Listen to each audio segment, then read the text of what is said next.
The witchcraft forces, they use the spirit of destroyer to destroy people. You see people who are drunkards, they don't have a future. You see their life is in destruction. But only in God that they can come out of destruction. And I'm praying for you. Is it character destruction? Is it fame destruction that the enemy has put in your life? The enemy has put scandal, that you don't have a good name.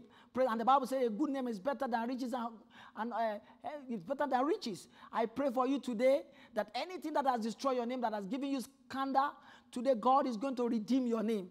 God is going to set you free from that witchcraft that is afflicting you. There's also what we call dream destruction. Maybe you have been going through dream destruction. The Bible says in Matthew chapter 13, verse 25, it says, when man slept, his enemy came and sowed tears and went his way. Maybe the enemy has given you bad things in the dream. The enemy has afflicted you in the dream. I'm speaking to you now. If you can come to Jesus, God is going to deliver you. You have had bad dream, being shaved, your head being shaved, or you are eating in the dream. You are having one spirit husband or one person making an affair with you in the dream. I want to tell you today, the only way out for you to be delivered is in Jesus Christ. All those dream instructions you have been having God is going to set you free today, this morning. Only what you need is to connect to Jesus. Only what you need is to accept that Savior, that Jesus, the deliverer of the whole world. And is the deliverer that can deliver you from destruction. I am praying for you today in the name of Jesus. Is it financial destruction? Maybe your finance is a mess. I want to tell you this morning, your business is coming back to life. I want to tell you today, you don't have anything, your finance has been destroyed, you are poor. God is going to make you rich because it is the will of God for you to be rich. It is the work of the destroyer. Hallelujah. Do you have marks in your body? Evil marks. At times you wake up in the dream, you see marks in your body. There are evil marks. Those are marks of destruction. God is going to set you free in Jesus' name.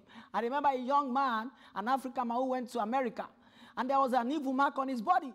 When he got there, he saw that things were not working. He thought he has escaped from the destruction in Africa.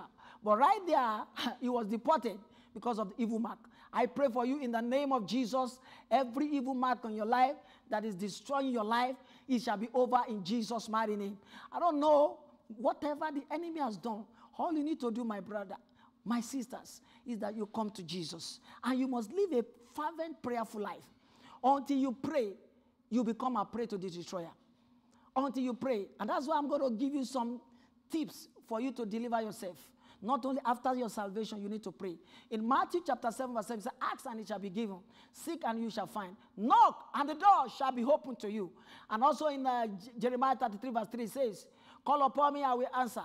And I will show you great and mighty things that you do not know. So when you cry to God in prayer this morning, when you cry to God, I am telling you today that God is going to deliver you. When you call upon him, when you ask God, Lord, I don't want the destroyer to destroy me. Job was destroyed. In Job chapter 1, Job lost everything. The destroyer destroyed him. But when Job prayed, according to Job chapter 42, the Bible says, and Job prayed for his brethren. When Job prayed, the Lord restored back double what he has lost. So today, I am telling you, if you can pray, whatever you have lost to the destroyer, God is going to give you back double in the mighty name of Jesus. All you need to do is to pray. Job loves his children. Job loved everything, his finance, everything that makes Job to be Job. In chapter 1, the destroyer came in and destroyed Job. And that's why the book of John chapter 10, verse 10 says, for the thief come to steal, to destroy. Hallelujah. So there are three assignments of the destroyer. Of the devil, is to destroy. So I'm praying for you in any area that the enemy is destroying your life. Is it your glory? Look at Samson. Samson had a wonderful glory, but the enemy destroyed his glory through Delilah. I don't know what you are going through. Maybe the one Delilah have destroyed your life. Listen, something happened to the glory of Samson. And the Bible tells us that, and Samson grew a new hair. You are going to grow a new hair today. I want to encourage you today. If you have fallen under one Delilah or the other who have destroyed you, all what you need to come to God in repentance of heart. You are going to grow a new heart today in Jesus' name. Your glory is going to come back. You are going to be a shining star. You are going to be a celebrity. You are going to break records. You are going to make mark in this world. I pray for you in the mighty name of Jesus. As from today, whatever the destroyer have taken from you, you shall recover back in Jesus' name. And I'm praying for you this morning. All you need to do is to join me in serious prayer. As you pray along with me, in any area you have been destroyed, in your career, in your family, in your business, As a nation as a whole, wherever the destroyer has penetrated into our life, is it witchcraft that is troubling you? Is it evil covenant? Is it bad dreams? Have you molested anyway? Are you a slave? Are you living a life of slavery? What is it that is going through your life? I pray for you. Look at the Israelites. They were destroyed by Pharaoh. The enemy used the destroyer to make them perpetual slaves under Pharaoh. Are you working in a company that you are a slave there? Today, God is going to change your story.